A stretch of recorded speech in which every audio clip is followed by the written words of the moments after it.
May I tell you a story? I hope you will. When I was the senior investigator on the Senate Foreign Relations Committee, 2009 to 2011, end of 2011, I told the then chairman, John Kerry, I wanted to go to Afghanistan to do a formal Senate study on the heroin poppy crop, right? Afghanistan at the time was producing 93% of the world's heroin. And so I flew to Afghanistan, went to Bagram Air Base. I told them I needed to fly to Kandahar and then to Lashkar Gah, which is the capital of Helmand province.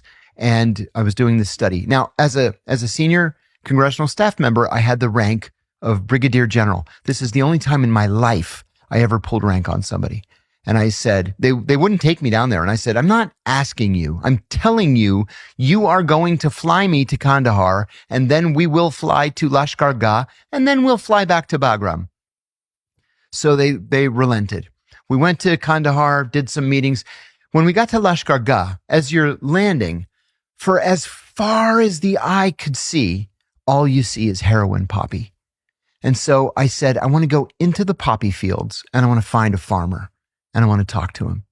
So I had security. I had a translator, Pashto translator. We just drive out into the fields. And sure enough, we stumble on a poppy farmer. And I asked him a very naive question. I said, instead of poppy, why don't you grow things that have 2 growing seasons, like tomatoes or onions or pomegranates? Right. And he goes like this. The Americans told me in 2001 that if I told them where the Arabs were, I could grow all the poppy I wanted. I said, what Americans told you could grow poppy? And just as I said the question, my military handler pulls me by the arm and he says, we're under threat. We have to go back to the base. I never got an answer. We got back into the Jeep and they took me back to the helicopter. I flew back to Bagram. So, actually, like out of a movie. So I come back to Washington and I said to the chief investigator, I said, I'm onto something here. This is not good. So I wrote it all up just as I collected it. Well, I had a friend at DEA, the Drug Enforcement Administration, and I called him. I said, listen, I'm going to send you a paper, eyes only. I just want your thoughts on it before I send it to John Kerry. So he calls me back a couple days later and he says, buddy, you know you're not going to get this paper published, right? I said, why not?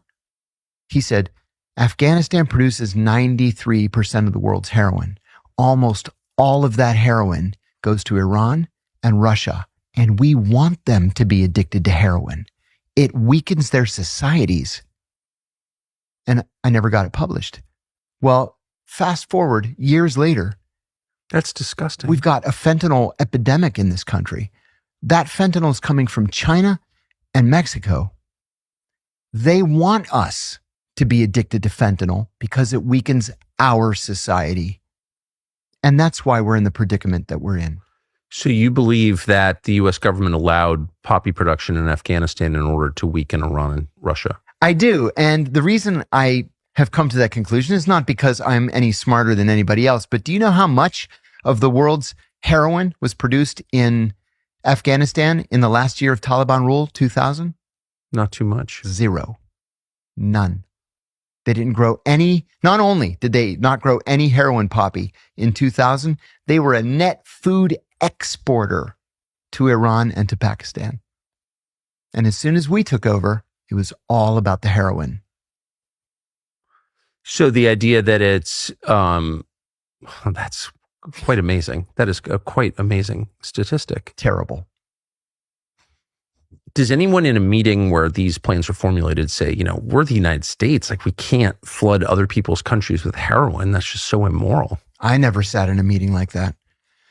The meetings were all about how do we win? How do we get a leg up? How do we implement the policy that we want whatever country to follow? That was it.